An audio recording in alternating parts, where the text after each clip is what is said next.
제가 말씀과 함께 교재 94쪽을 읽겠습니다. 138편은 하나님께서 기도에 응답하신 것에 대해 감사함을 말합니다. 나의 기도에 응답하시는 하나님은 높이 계신 분이시며 낮은 자를 굽어 살피시는 분입니다. 139편의 핵심 단어는 알다입니다. 여호와께서는 시인의 모든 것을 아십니다.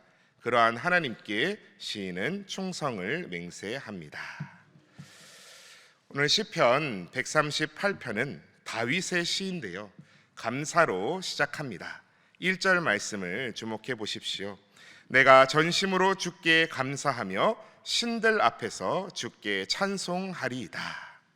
어릴 적 여름 성경학교에서 담당 목사님께서 다윗은 전심, 솔로몬은 반심, 사울은 무심이라고 설명해 주셔서 인상적이었던 기억이 나는데요, 과연 다윗답게 오늘 말씀에서도 전심으로 마음 전체를 하나님께 드리며 감사하고 있습니다.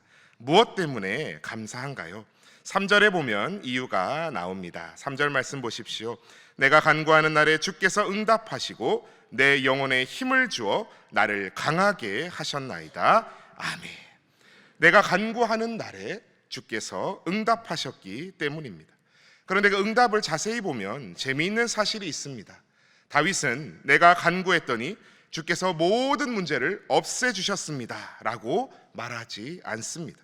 내가 간구하는 날에 주께서 응답하시고 내 영혼에 힘을 주어 나를 강하게 하셨다. 하나님의 응답이 뭐였다고요? 다윗을 강하게 하신 것입니다. 우리는 대부분 기도하며 상황이 바뀌기를 간구합니다.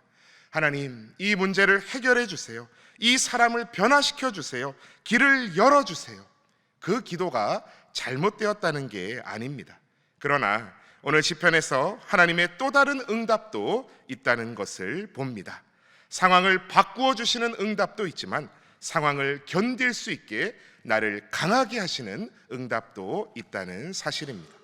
우리는 때로 이것을 놓칠 때가 있습니다. 기도했는데도 문제가 그대로 있는 것 같고, 그래서 하나님께서 응답하지 않으셨나 보다라고 생각합니다.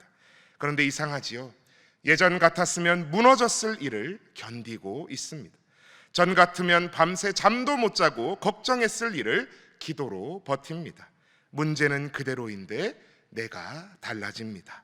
어쩌면 이것이 더 깊은 하나님의 응답일 수 있습니다. 다윗의 인생에도 문제가 얼마나 많았습니까?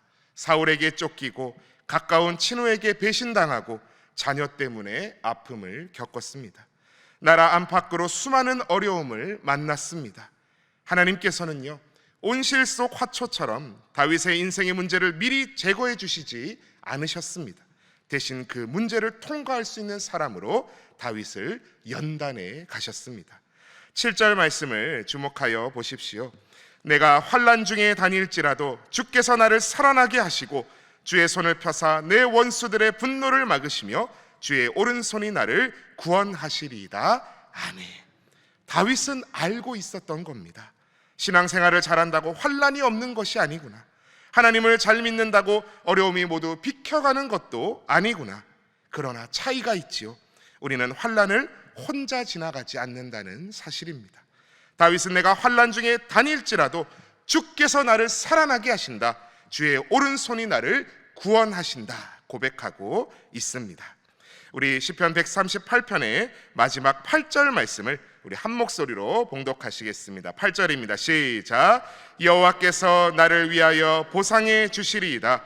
여호와여, 주의 인자하심이 영원하오니 주의 손으로 지으신 것을 버리지 마옵소서. 아멘. 나와 동행하시는 하나님께서 결국 모든 것을 보상해 주실 것입니다. 인자가 많으시고 영원하신 그 하나님께서 주의 손으로 지으신 우리 신일의 성도님들을 결코 버리지 않으실 줄 믿습니다. 그래서 오늘 첫 번째 기도 제목은 나의 기도에 응답하시는 하나님을 신뢰하며 감사하게 하소서라고 기도하시겠습니다. 나의 기도에 응답하시는 하나님을 신뢰하며 감사하게 하소서.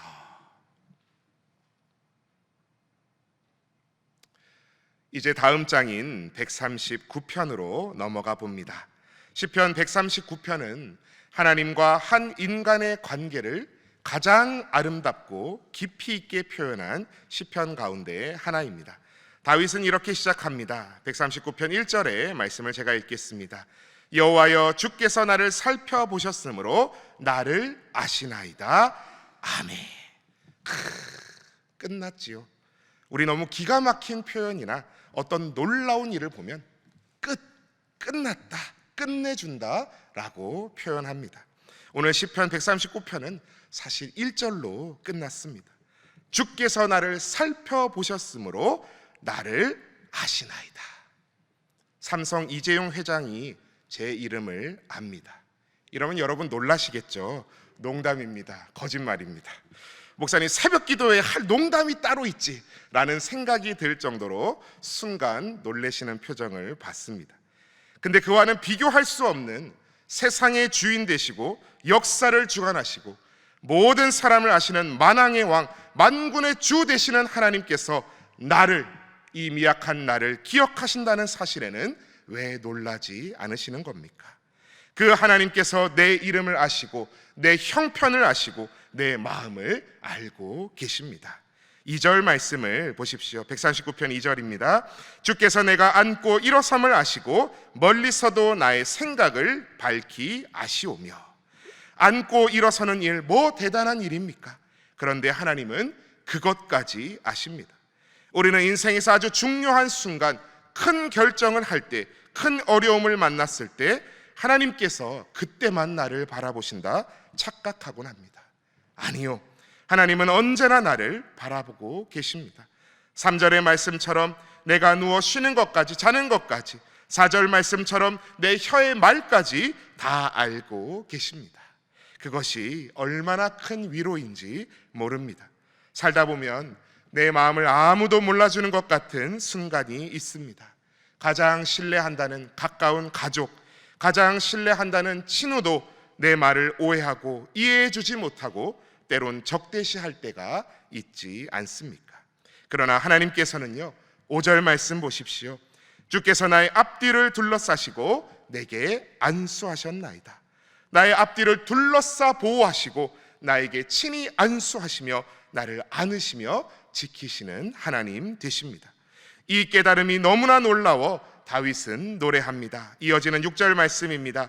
이 지식이 내게 너무 기이하니 높아서 내가 능히 미치지 못하나이다. 아멘. 다윗 자신이 생각해도요, 하나님이 어떻게 나를 이렇게까지 아실까? 내가 어디에 있어도 나를 놓치지 않으시고 말하기 전부터 내 마음을 아실까? 그래서 다윗은 한 상상을 합니다. 7절에서 9절 말씀인데요, 하늘로 올라가 봅니다. 거기도 하나님이 계십니다. 스올의 자리를 펴보아도 거기에도 하나님이 계십니다. 새벽 날개를 치며 바다 끝에 가서 산다 하여도 어떻게 됩니까? 10절입니다. 거기서도 주의 손이 나를 인도하시며 주의 오른손이 나를 붙드시리이다. 아멘. 오늘 다윗의 고백은 이것입니다. 하나님께서 나를 놓치시는 곳이 없다. 여러분, 얼마 전 허진성 목사님이 설교하면서 우리가 하나님이 어떤 분이신가, 그 이미지를 두고 내 육신의 아버지의 느낌으로 오해하면 안 된다는 말씀을 하셨습니다. 오직 말씀으로 하나님을 알아가야 한다 선포했습니다. 오늘의 말씀도요, 우리의 느낌보다 하나님의 말씀을 믿으라고 가르칩니다. 목사님, 저 진짜 하나님마저 버리신 것 같은 인생의 순간 가운데 서 있네요. 아무도, 하나님마저도 함께 하시지 않는 것 같아요. 아니요, 내가 느끼지 못한다고 하나님께서 계시지 않는 것이 아닙니다. 거기서도 주의 손이 나를 인도하시며. 12절 말씀 주목해 보십시오. 주에게서는 흑암이 숨기지 못하며 밤이 낮과 같이 비추이나니 주에게는 흑암과 빛이 같음이니이다. 아멘. 우리의 앞날이 캄캄할 때가 있습니다. 군대에서 하는 농담 제가 이전에 말씀드렸지요. 주먹을 아주 피가 나도록 팍 쥐고 눈앞에 대라고. 그 사이를 봐봐, 뭐가 보이냐? 아무것도 안 보입니다. 그게 네 남은 군 생활이야. 우리의 인생이 그렇습니까? 아니요, 주께는 흑암과 빛이 같다고 오늘 시편 말씀하고 있습니다. 우리가 모든 것을 알아서 샬롬 평안한 것이 아닙니다. 나를 아시는 하나님께서 모든 것을 아신다는 사실 덕분에 내 마음이 평안할 수 있는 줄 믿습니다. 우리 오늘 17절에서 18절의 말씀을 우리 한 목소리로 봉독하겠습니다. 17절에서 18절입니다. 시작. 하나님이여, 주의 생각이 내게 어찌 그리 보배로운지요, 그 수가 어찌 그리 많은지요. 내가 세려고 할지라도 그 수가 모래보다 많도소이다. 내가 깰 때에도 여전히 주와 함께 있나이다. 아멘. 그의 생각 셀 수 없고 그의 잠이 무궁하며 주의 성실 날마다 새롭고 주의 사랑 끝이 없단다.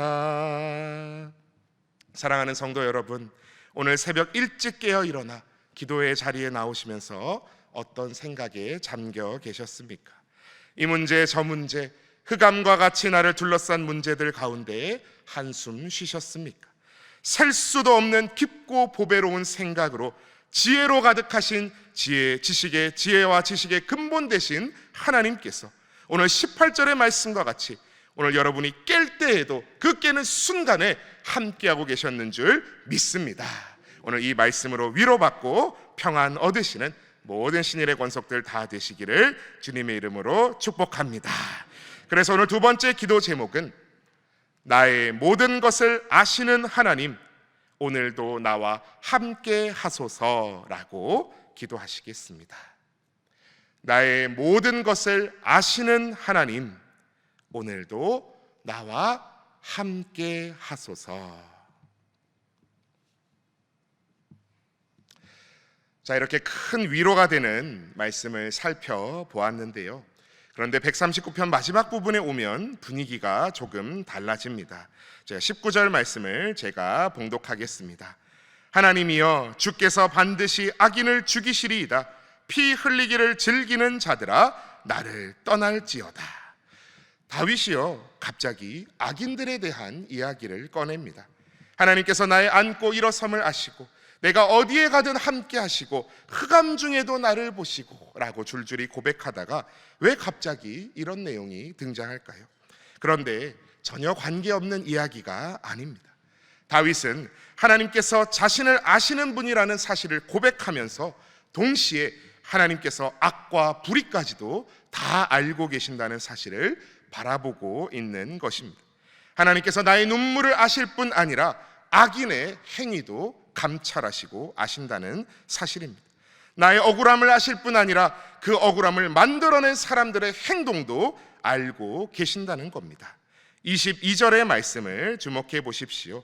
내가 그들을 심히 미워하니 그들은 나의 원수들이니이다. 아멘. 하나님을 악하게 말하는 자, 하나님을 미워하는 자들, 그 원수들 다윗은 심히 미워한다 고백합니다. 우리도 이 말씀을 보고 있자면 나를 괴롭히고 억울하게 만든 이들의 면면이 얼굴이 떠오르며 마땅하지 라며 고개를 끄덕이게 됩니다. 그런데 여기서 아주 중요한 반전이 일어납니다. 우리 오늘 139편 마지막 23절에서 24절의 말씀을 함께 봉독하시겠습니다. 시작. 하나님이여, 나를 살피사 내 마음을 아시며 나를 시험하사 내 뜻을 아옵소서. 내게 무슨 악한 행위가 있나 보시고 나를 영원한 길로 인도하소서. 아멘. 처음에는요, 저 사람들의 악을 이야기했습니다. 저 악한 자들 좀 보십시오. 그들이 미워 죽겠습니다 라고 이야기합니다. 그런데 마지막 가서는 말하는 것이지요. 하나님, 이제 나를 살펴주십시오. 이것이 믿음의 사람의 모습입니다. 우리는 다른 이의 잘못은 참 잘 봅니다. 에휴, 저 사람은 도대체가 왜 저렇게 말하지? 신앙생활 오래 했다고 하는 사람이, 또 중한 직분자라는 사람이 대체 왜 저럴까? 라고 하는데, 그런데 정작 내 모습은 잘 보이지 않을 때가 많습니다. 남의 교만은 잘 보이는데 내 교만은 잘 안 보입니다. 남의 욕심은 보이는데 내 욕심은 못 본 채 합니다. 그러나 오늘 다윗은 고백하고 있습니다. 하나님이여 나를 살피사. 그런데 생각해 보면 조금 이상하지요. 아까 1절에서 이미 뭐라고 했습니까? 주께서 나를 살펴보셨으므로 나를 아시나이다. 그런데 왜 23절에서 왜 나를 다시 살펴달라 말하고 있는 걸까요? 1절은 사실에 대한 고백입니다. 그러나 23절은요, 하나님께 나를 내어드리는 허락입니다. 하나님, 제 마음을 살피시고 시험하시고 제게 무슨 악한 행위가 있나 살펴주옵소서. 우리는 하나님이 모든 것을 아신다 고백하면서도 정작 이것은 좀 건드리지 않았으면 하는 영역이 다 있습니다. 제가 이 사람을 미워하는 건요, 그 사람이 그럴 만한 짓을 했기 때문입니다. 이 욕심 정도는 저 괜찮지 않습니까? 저 사람은 저보다 더 심한 욕심을 부리고 있는데요. 사랑하는 신인의 성도 여러분, 하나님 혹시 내게도 악한 것이 있는 것을 보아주십시오. 이 기도가요, 결코 쉽지 않습니다. 문제 해결해 주세요. 상황 역전시켜 주세요. 저 사람을 변화시켜 주세요. 기도는 잘합니다. 그런데 하나님 나를 바꾸어 주십시오라는 기도는 쉽지 않습니다. 그런데 다윗은 오늘 마음의 문을 열고 혹시 문제가 있다면 나를 고쳐 주십시오 기도하고 있습니다. 이것이 신앙의 성숙인 줄 믿습니다. 그리고 모든 길을 아시는 하나님께 영원한 길, 주님의 길로 인도하여 달라고 간구합니다. 우리도 오늘 함께 이와 같이 기도하기 원합니다. 그래서 마지막 세 번째 기도 제목은 하나님 부디 나를 살피사 주님의 길로 인도하소서라고 기도하시겠습니다. 하나님 부디 나를 살피사 주님의 길로 인도하소서. 오늘도 나를 속속들이 아시고 나의 기도에 응답하시는 하나님께서 나를 선한 길로 인도하여 주시기를 기도하며 나아가시는 저 여러분 다 되시기를 주님의 이름으로 축복합니다. 이 시간 우리 함께 기도할 때에 앞서 나눈 세 가지 기도 제목 놓고 함께 기도하기 원합니다. 첫 번째로는 나의 기도에 응답하시는 하나님을 신뢰하며 감사하게 하소서. 두 번째로는 나의 모든 것을 아시는 하나님, 오늘도 나와 함께 하소서. 마지막 세 번째로 하나님 부디 나를 살피사 주님의 길로 인도하소서 기도하여 주시고, 오늘도 모든 사랑하는 신인의 성도들 가정마다 일터마다 울타리쳐 지켜 보호하여 주시길, 동행하여 주시길 기도하여 주시고, 세계 열방의 선교사님들의 사역 위해서, 또 이 나라와 민족 위해서, 또 안식월에서 복귀하신 위임 목사님 위해서 기도하여 주시고, 각자의 소원하시는 모든 기도 제목들 놓고 이 시간 함께 주님 이름 외치며 기도하며 나아가시겠습니다. 주여 믿습니다. 주여 믿습니다. 주여 믿습니다.